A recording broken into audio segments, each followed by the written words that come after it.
Smith.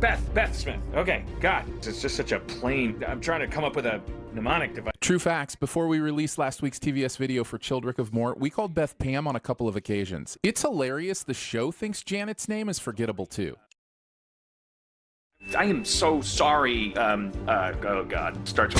Why would Space Beth shoot him if she wanted him to? Tell your top bugs that defiance lives on. Why not just write her name down on something if he can't remember it? Because she got pissed off about the bug not remembering her name? I mean, you'd think that was obvious, but apparently not.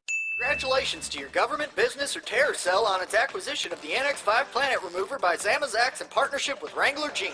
The product placement is funny and all, but how many aliens out there would be ones that would wear jeans? And even if they would, Wrangler doesn't seem like the type to affiliate themselves with planet-destroying weaponry. That really feels more like a Levi thing. Dumb, unfunny Levi joke aside, I'm gonna be an overly literal piece of shit for a second and point out that because of the universe's scale, there would probably be millions, if not billions, of alien species that could potentially wear jeans. Don't you ever miss Earth? I don't have to miss it. I'm technically still there. My dad made a perfect clone of me to take my place. Man, Beth brings up the fact that she has a clone with very little prompting. The question was, don't you ever miss Earth? And the first words out of her mouth are, I don't have to miss it, which makes no sense, but she's able to do a perfect triple axel from that into, by the way, I have a clone. I mean, I don't necessarily fully disagree with this, but telling him about the clone actually kind of did make sense, because it was her explanation for why she doesn't have to miss Earth.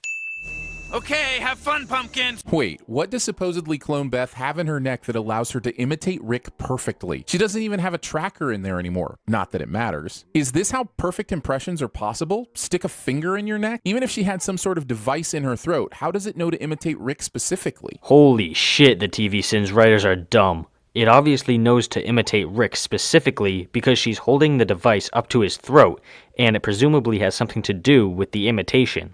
Also, I will say it's kind of interesting having the typical invisible teenage male uses his powers to be a creeper peeping Tom switched around to an invisible woman doing the same thing, but a peeping Tammy would still be creeper-ish, so I'm going with a sin regardless. Discount Jeremy sins something he likes cliche.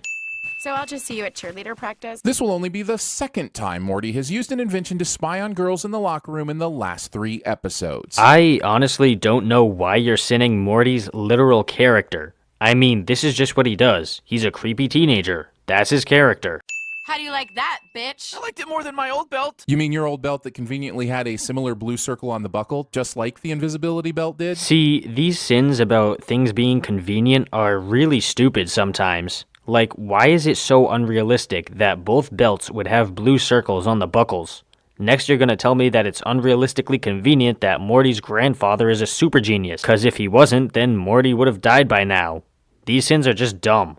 Holy crap, what is happening in this picture? Is this such a lurid picture that the kid wearing a meth gator shirt is the least insane thing about it? And why is that a sin? The show put up an interesting background detail, but you're sinning it because it's fucked up? Really? Am I getting that right? That laugh was fake as fuck. They're trying to take over the galaxy. Everybody in the galaxy tries to take over the galaxy. The trick is to be left alone by whoever succeeds. This coming from a man who has destroyed no telling how many universes and even recently impregnated an entire f***ing planet. That sounds like the exact opposite of laying low. And now you're sinning Rick's characterization too. Holy shit, these guys are fucking stupid. Oh, look, they somehow got Soon-Yi's TV into the Shonies. The eye was broken off when Woody Allen threw a baseball at it during a Ronan Farrow report. Discount Jeremy says some random bullshit that isn't a sin, but still counts it as a sin cliche. Man, for a season that is making fun of sequels, rehashes, and callbacks, they sure are producing a lot of sequels, rehashes, and callbacks. That's the joke. I'm better than this job. Susan Sarandon's self-appraisal after her first day on the set of Speed Racer somehow makes its way into this episode. Discount Jeremy makes a pop culture reference that isn't a sin of the episode cliche. They know if you're left alone, you're a non-threat. What? How does that even make the least bit of sense? Once again, he has destroyed so many universes and recently impregnated a f***ing planet. Right, but you're missing the point. He hasn't destroyed any universes recently because he's been left alone. And impregnating a planet is definitely not a threat to the government. Technically speaking, Tammy is correct. It's not Citizen Kane, but why compete with whatever's going on here, you know? I'm going with Star Wars meets Starship Troopers meets My Stepmother is an Alien. And yet another pop culture reference.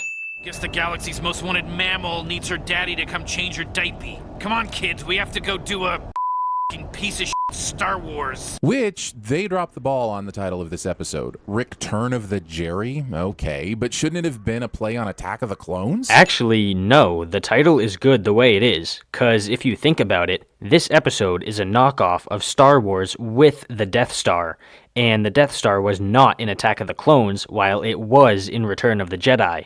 Oh, am I not a non-threat now? I really want to know how these portals work exactly, because there was a previous episode where Morty was stuck with the gun and Rick wasn't in the same universe, and he couldn't figure out how to get it to work, which means it's not something as simple as thinking about where you want each portal to lead. So if there is some kind of coordinate code, that means Rick just opened up 9 portals to each of these space bugs positions by hitting a button on the gun a couple of times, and I'm calling Glub Glub on that I seriously hate it when Discount Jeremy sins the portal gun for not being explained, but I'm just gonna point out that the gun could potentially only be programmed to work mentally for Rick, so other people would have to actually know the coordinates, or something like that. Looks like Summer went to the Fast and Furious Presents Hobbs and Shaw school of using a dead or unconscious body for facial recognition. Enough with the fucking pop culture references already. As I watch Rick once again pull out a whole bunch of gadgets to get into yet another fight, I wonder why he didn't use any of this stuff when he fought that Zeus guy from Children of Mort. Yeah, maybe he agreed on a no-weapons fist fight, but Rick doesn't seem like the kind of guy who cares about the rules of combat. Discount Jeremy answers his own question but still sends it cliche. It fascinates me that an entire family can be this critical and suck this much. I don't even know where to go here. The Kardashians, the Vanderpumps, the Chrisleys? How about the Fritzl family?